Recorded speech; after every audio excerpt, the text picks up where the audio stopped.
우리는 모두 주님으로부터 부름을 받은 사람들입니다. 이 사실을 믿습니까?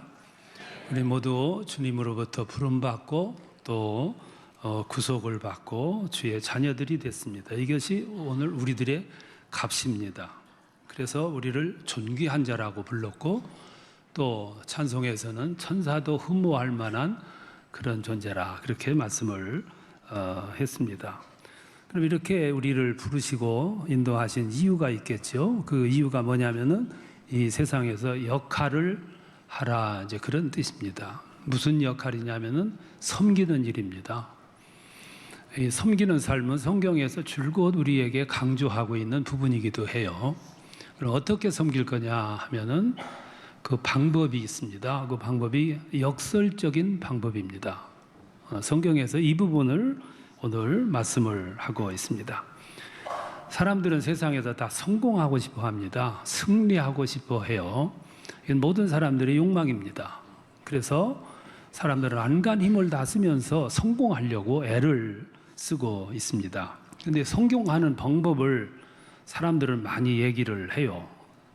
말도 많이 하고 선배들이 후배들에게, 교수가 학생들에게, 또 많은 분들이 책을 썼는데 그 책 속에서 성공하는 비결들을 많이 만들었어요. 또 성공하는 방법을 강의하고 다니는 사람들도 없지 않아 있습니다. 그들 한결같이 말합니다. 노력하라, 성실하라, 모험하라, 집념을 가져라, 그리고 실력을 쌓아라, 스펙을 많이 쌓아라. 이런 말로 성공의 요소를 가르쳐주고 있어요. 너 그렇게 하면 다 성공하냐 그거죠. 그것도 아니죠. 성경에 보면 성경도 우리들에게 성공하라고 말씀하고 또 승리하라고 강조를 하십니다. 달란트 비유를 보면 성공하고 승리하는 비결을 말씀을 하고 있고, 하늘의 밀알이 땅에 떨어져서 썩으면 60배, 100배 결실을 맺는다는 걸 가지고 우리에게 성공하고 승리하는 비결을 또 비유해 말씀을 해줬습니다.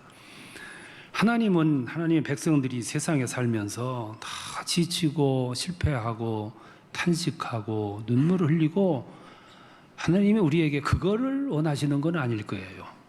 우리 부모들이 그렇듯이 하나님도 우리들이 세상에서 성공하고 승리하고 그리고 앞서가고 영향력을 미치고 그리고 이렇게 섬기고 또 배려하고 하는 이런 삶을 우리에게 줄기차게 요구하고 계세요.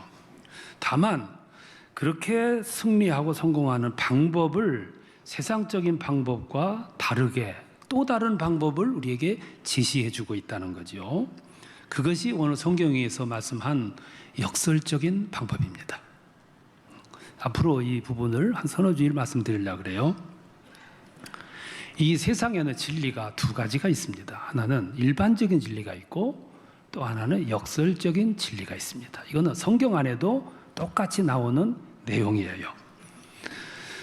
일반적인 진리는 심은 만큼 심은 대로 그대로 거둔다 하는 것이 일반적인 진리예요. 순리적인 진리라고도 그럽니다. 많이 심은 사람은 많이 거두는 거죠. 적게 심은 사람은 적게 거두고 심지 않은 사람은 거둘 것이 없습니다. 심은 그것에다가 노력하고 힘쓰고 땀을 흘릴 만큼 플러스해서 또 돌려줍니다. 땅은 정직해요. 사람에 따라서 아첨하지 않습니다. 심은 대로 뿌린 대로 수고한 대로 그대로 되돌려 줍니다. 굉장히 정직한 질서이죠. 농부들이 땀을 흘리면서 농사를 짓습니다. 농부들이 수고를 참 많이 해요. 왜 그렇게 수고를 하느냐 하면은 땅은 정직하기 때문에 심은 만큼 노력한 만큼 준다는 것을 알기 때문에 수고하는 거예요. 봄에 날이 풀리면 한가마니 씨앗을 갖다가 땅에 갖다가 뿌립니다. 내일 당장 먹을 것도 없으면서. 내일 당장 먹을 것도 없으면서 왜 갖다가 뿌리느냐 하면은 이렇게 뿌리면 지금은 배가 고프지만 여름이 되면 가을이 되면 60배, 100배의 결실을 반드시 준다는 이 진리를 알기 때문에 믿음을 가지고 가서 뿌리는 거예요. 그렇죠? 이게 농부의 농사짓는 믿음이에요. 오늘 우리는 참 배불리 먹고 잘 살고 있는 아주 좋은 시대에 살고 있어요. 오늘 우리들이 이렇게 건강하게 잘 먹고 평안하게 잘 살 수 있는 것은 우리의 선배들이, 우리의 선조들이 그만큼 수고했고 노력했고 무언가 많이 뿌린 것이 있기 때문에 오늘 우리들이 그걸 거두는 겁니다. 선배의 역할은 뭐냐면은 후대를 위해서 심는 생활이에요. 열심히 심으면 또 거두게 되는 거죠. 야곱이라고 하는 사람이 가는 곳마다 하나님의 인도를 받아요. 복을 받습니다.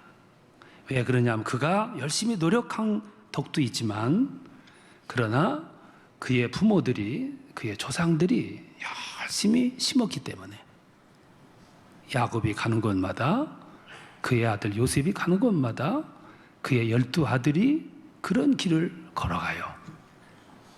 이게 심는 자와 거둔다는 게 이렇게 중요합니다. 오늘 미국이란 나라가 참 좋은 나라예요. 땅도 넓고, 땅만 넓으면 다 좋은 건 아니지만은 그 넓은 땅이 기름져요, 우선. 그리고 그 땅 속에 자원들이 참 많아요. 석유가 막 흘러 넘치고 가스가 터져 나오고 그래요. 그 개척 역사를 보면 그 조상들은 그 땅 넓은 땅을 차지하기 위해서 거기 간 것도 아니고 잘 살기 위해서 간 것도 아니에요. 그 땅을 간 건 순전히 모험이었어요. 가서 자유롭게 순전한 믿음을 마음껏 꽃피우자, 이거 일념으로 갔습니다. 근데 그 후 그 나라가 복을 받은 거예요. 그들이 복은 받았지만은 그들의 복은 자손대로 내려온 거죠. 그래서 오늘 그 후손들도 똑같은 복을 받고 살아가는 거죠. 오늘 우리나라도 마찬가지죠. 지금 얼마나 부강해졌습니까? 옛날 생각하면은 얼마나 천지가 개벽한 거죠. 그것도 알고 보면은 우리의 조상들이, 우리의 선배들이 우리들이 모르는 땀을 많이 흘렸고 눈물을 많이 흘려서 심은 것이 있기 때문에 오늘 우리들은 그걸 거두는 거예요. 우리는 그걸 인정해야 돼. 근데 요즘에 와가지고 풍조가 좀 이상해져가지고 역사도 부정하고 우리의 선배들 했던 일도 다 부정하는 경향이 있는데 이건 잘못됐다고 봐요. 심는 사람이 있기 때문에 거두는 거고 누군가가 수고했기 때문에 오늘 우리들이 거두는 거죠. 이걸 일반적인 진리라고 그래요. 또 하나 진리는 역설적인 진리입니다. 성경 말씀을 보면 성경 말씀의 모든 내용이 대부분 역설적으로 우리에게 가르쳐요. 이 교훈은 대부분 역설적인 내용을 가지고 있습니다. 특별히 오늘 읽은 말씀은 산상수훈의 일부분인데 이게 누가복음이기 때문에 평지복음이라고도 그래요. 평지복음 그 속에 들어있는 일부분을 오늘 읽었습니다. 여기 이렇게 말해요. 원수를 사랑하라. 너를 미워하는 자를 선대하라. 너를 저주하는 자를 축복하고 너를 모욕하는 사람을 위해서 기도하라. 이 뺨을 치거든 저 뺨도 돌려대라. 오리를 가져가거든 심리를 가져라. 겉옷을 달라고 하거든 속옷도 벗어줘라. 대접받고 싶으냐? 그러면 네가 먼저 대접하라. 이게 역설이에요. 하나같이 역설이에요. 세상적인 방법과 성경에서 제시하는 방법이 달라요. 정반대로 달라요. 목적은 하나인데 방법은 다르다 이 말씀이에요. 그러면 이 말씀은 구체적으로 우리 삶에 어떤 내용을 주시고자 하냐 하면 이런 내용이에요. 그러니까 하나가 뭐냐면 이기고 싶으냐? 그러면 져라 이거예요. 이게 역설이에요. 세상적인 방법은 무조건 내가 이겨야 돼. 이기려면 내가 강해야 되고 힘이 있어야 돼. 그래서 이겨야 되는 거죠. 원수는 반드시 갚아야 돼. 내 대에서 못 갚으면 대를 이어서 갚아야 돼. 나를 모욕하는 자 있으면 명예훼손죄로 고소를 해야 돼. 그래야 내가 이기는 거예요. 지금까지 우리들은 그렇게 살아왔어요.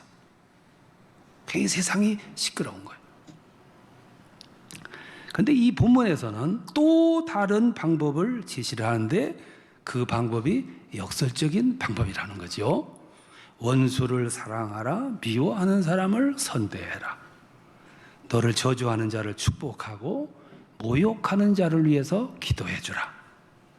역설의 방법이죠. 어떻게 우리 능력 가지고, 그거는 아니잖아요. 어떻게 원수를 사랑하고 비운 사람을 선대하고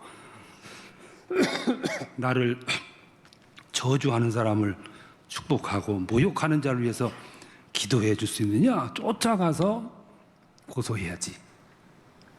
이 뺨 때렸으면 빨리 가서 고소해가지고 보상금 받아야지. 그래야 우리가 이기는 건데, 요거는 세상적인 방법이에요. 성경은 그 방법이 아니라고 강조해요. 시대에 불문하고 아니라고 강조하거든요. 왜 그러냐면 그렇게 해서 이겼다 할지라도 후유증이 커요. 그 이후에 주어지는 부작용이 너무 크다는 거예요. 오히려 성경을 말씀하기를 그들을 축복하라, 오히려 기도하라고. 그래서 얼핏 보면 이 말씀은 현실성 없는 말로 들려요. 그래서 니테라고 하는 사람은 이 뺨을 치거든 저 뺨을 돌려대라, 그 시대를 얘기해가지고, 아니 총칼을 가진 사람이 이 뺨 치고 돌려대라면 돌려대는 거지 어떻게 안 할 수 있냐, 이거는 약자의 변명이다, 이렇게 말했는데 본래 뜻은 그런 뜻이 아니에요. 이기는 방법을 말씀을 하셨어요. 그 방법이 역설의 방법이에요. 그럼 이렇게 생각해 보세요. 좀 혈압도 낮추고 흥분된 마음을 가라앉힌 다음에 이렇게 생각을 해보세요. 좀 깊이, 좀 이 말씀을 진지하게 음미를 한번 해보세요. 이 세상의 모든 문제는 왜 발생하는가? 집안에서 문제, 형제간의 문제, 재산의 문제 왜 발생하는가? 교회에서 갈등, 가정에서 갈등, 직장에서 갈등, 왜 갈등이 만들어지는가? 한 가지예요. 내가 이기려고 해서. 형제간의 자산 싸움은 내가 더 가지려고 하기 때문에. 가정에서 갈등은 내가 이기려고 하기 때문에. 교회에서 갈등도 다 내가, 내 편이 이기려고 하기 때문에. 그럼 그렇게 하면 이겨지냐? 그거는 아니에요. 갈등만 더 커진 거예요. 재산을 내가 더 가지면 이겼냐? 그 뒤 따라오는 후유증은 엄청난 거예요. 더 큰 거죠. 그래서 주님은 모든 것의 해결책은 그 방법이 아니고, 이기는 것이 아니고 지는 거다 그랬어요. 그걸 역설의 방법이라 그러죠. 이렇게 생각하시면 좋겠어요. 윗집하고 아랫집하고 둘이 같이 살았어요. 윗집은 부잣집이고 아랫집은 작은 집이에요. 윗집은 큰 집이었어요. 그런데 그 집은 늘 싸움 소리가 들렸어요. 아랫집은 조그마한 집이었고 초라한 집이었는데 늘 웃음소리만 들렸어요. 그래서 윗집 영감이 아랫집 영감에게 물었어요. 뭐냐? 이유가 뭐냐? 그러니까 가난한 아랫집 주인이 말하기를, 우리 집은 문제가 생기면 다 내 탓이요, 이렇게 하면 끝납니다. 그게 지는 거예요. 지니까 이기는 거예요. 모든 것이 내 탓이. 내 탓이요 할 적에는 갈등이 유발되지만 내 탓이요, 그게 지는 거예요. 근데 결과적으로는 지는 게 아니고 이기는 거라 이 말씀입니다. 이걸 역설이라 그래요. 이게 성경이 우리에게 주시는 이기는 방법이에요. 이기고 싶으냐? 그러면 져라. 두 번째, 살고 싶으냐? 그러면 죽어라. 이 역설이에요. 내가 죽어. 그럼 결국에 가서는 조금 시간 두고 보면 결국은 내가 이기게 되고 내가 살게 된다, 그 말씀이에요. 부활은 반드시 죽음을 전제해요. 죽지 않으면 부활이 없어요. 예수님이 십자가에서 죽으십니다. 사람들은 예수께서 죽으시니까 끝났다고 생각했어요. 우리가 이겼다고 생각했어요. 이제는 우리 세상이 됐다 이렇게 생각을 했다 이 말씀이에요. 그리고 안심했어요. 그런데 3일 만에 그 죽었던 예수가 살아나요. 부활하십니다. 예수님이 부활 소식을 듣고 가장 놀랬던 사람은 누굴까요? 빌라도였겠지. 헤롯이었고 제사장들이었겠지. 왜 놀랬냐? 죽었는데 살았기 때문에 놀랬고, 또 하나 놀란 것은 그가 죽어야만 우리 기득권을 챙기는데, 우리가 입지를 살리는데, 그가 있는 한 우리 기득권이나 우리 입지는 불안한데, 그래서 죽었는데 살아난 거예요. 이번엔 누가 죽을 차례냐면은 그들이 죽을 차례가 된 거예요. 이걸 역설이라 그래요. 또 하나 있어요. 그게 뭐냐면은 버리면 버릴수록 많아지는 거예요. 이게 역설이라고 그래요. 내가 져야 이기고 내가 죽어야 살고 내가 자꾸 버려야, 부정해야, 지출을 해야 많아진다는 거예요. 기독교는 자기 부정을 강조해요.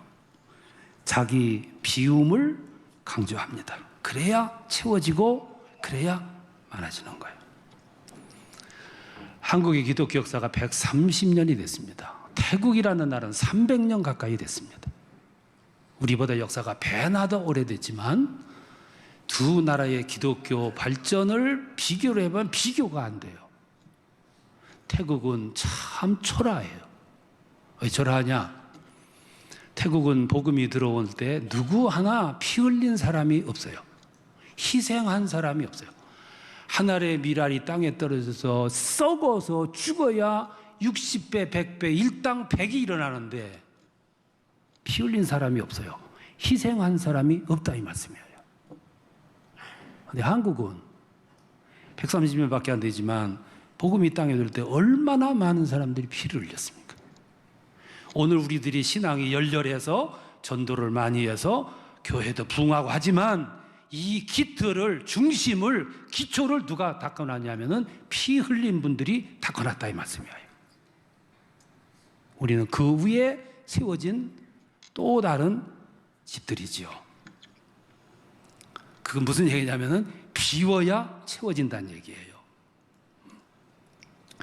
사도 바울은 예수 때문에 다 버렸습니다. 사도 바울은 예수님 때문에 그토록 소중히 여기던 자기 자신의 모든 조건들, 그 좋은 조건들 다 버렸어요. 버리는 심정을 나는 예수 때문에 미련 없이 버린다고 그랬어요. 분토와 같이 버린다고 그랬습니다. 아무 미련 조금도 없이 다 버렸어요. 사람들은 그를 향해서 초라하다고 그랬어요. 가난하다고 그랬습니다. 그때 사도 바울이 말씀하기를 나는 모든 것을 가진 자라고, 나는 모든 것을 가지고 있는 사람이라고. 왜 역설이에요? 없어졌는데 다 가지고 있는 거예요. 기독교는 반드시 마이너스 되어야 플러스 되는 역사, 기적이 일어나는 종교가 기독교예요. 반드시 죽어야 부활을 이루고 반드시 마이너스 되어야 그 다음에 플러스 되는 거예요. 세상적인 이론은 내 주머니에 자꾸 넣는 것이 부자예요. 기독교적인 입장에서는 자꾸 퍼내야 돼요. 왜? 퍼내야 채워지기 때문에. 그래서 우리는 헌금하는 겁니다. 마음을 드리고 육신을 드리고 시간을 드리고 물질을 드리는 거예요. 11조를 드리고 건축 헌금을 드리고 그것도 모자라서 내가 희생하는 거예요. 그때 내 주머니에는 텅 빈 것 같은데, 그런데 퍼내긴 퍼냈는데 여전히 채워지는 경험, 기적을 이루는 것이 성령의 역사예요. 그래서 퍼냈는가 싶은데 가득 채워지게 되는 거죠. 정말로 하나님의 능력과 성령의 은혜를 체험하고 살려고 하면 내 주머니가 비워지는 경험을, 비결을 배워야 돼요. 그래야 채워지는 걸 경험하게 되는 거죠. 신앙의 세계는 채우려고 하면 먼저 비워야 돼. 자기 부정을 해야 돼. 자기 부인을 먼저 해야 돼. 한 알이 밀알이 돼서 내가 썩어야 돼. 그래야 이후의 시간에 거둘 것이 생기는 것이고 일당 백의 열매가 맺히는 것이고, 빨리 맺혀지면 나도 얻을 수 있지만 늦게 되면 나의 자손들이, 후손들이, 내 백성들이 그거를 누리고 사는 거예요.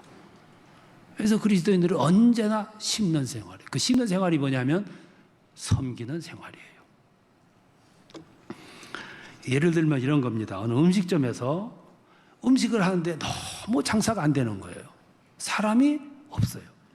그래서 주인이 그 주방장을 내보내려고 그랬어요. 그 주방장이 그 낌새를 채고 이 집 망해보라. 그리고 그때부터 음식을 하는데 재료를 듬뿍 퍼주는 거예요. 고기를 주는데 한 줌씩 더 줬어요. 근데 망해야 되는데 사람들이 더 오기 시작한 거예요. 곧 이 주인이 망해야 되는데 사람들이 막 오는 거예요. 사람들은 다 이 방법을 알아요. 전부 압니다. 이렇게 되면은 성공한다는 걸 알면서도 퍽 주는 것을, 지출하는 것을, 주머니를 비우는 것을 감행을 못하는 거예요. 그게 망하는 거지요. 비워야 채워지는데, 죽어야 사는데, 내가 져야 이기는데. 성경은 이 방법을 아주 강조하거든요. 이 역설의 방법이에요. 산상수훈의 말씀은 예수님의 가르침의 가장 중요한 핵심인데, 산상수훈의 내용은 한결같이 이 방법이에요. 역설의 방법이거든. 이것이 이기는 방법이고 승리하는 방법이고 채워지는 방법이라고. 이 방법으로 우리 남은 생애를 살아가 봅시다. 이게 신앙인들의 삶이에요. 주님은 아주 강력하게 주문을 하세요. 가정에서 이 방법을 구사하면 멀어졌던 형제간에 분명히 가까워질 거고, 집 나갔던 며느리는 들어올 거고, 싸움 소리는 그치고 웃음소리가 나타날 거예요. 직장에서도 그렇고 교회에서도 그렇고, 더 나아가서 내 개인은 마음에 고요가 없고 평안이 없었는데 이 역설의 방법을 통해서 비로소 내가 져보고, 내가 비워보고, 내가 죽어보니까 고요가 찾아오고 평강이 찾아오고 하나님과 끊어졌던 기도의 줄이 탁 연결이 되면서 나도 모르는 사이에 위로부터 오는 힘에 내가 사로잡히는 영광의 삶을 살아가게 될 줄로 믿습니다. 역설의 방법이에요. 성경은 우리에게 줄기차게 이 말씀을 말씀하는 거예요. 이 말씀의 핵심이 뭐냐면은 행동이에요. 행동하라는 거예요. 행동하라, 지라, 그것도 행동이에요. 죽는 것도 행동이에요. 나를 부인하는 것도 용기 있는 행동이에요. 내 주머니를 비우는 것도 아주 용기 있는 행동이에요. 그때 채워지고, 그때 승리하게 되고, 그때 새 생명으로 탄생하게 되고, 복잡했던 내 가슴 마음속에는 고요, 평화가 차오져 오게 될 것입니다. 이게 성경이 우리에게 약속하시는 말씀. 이런 축복이 함께 하시기를 축원합니다.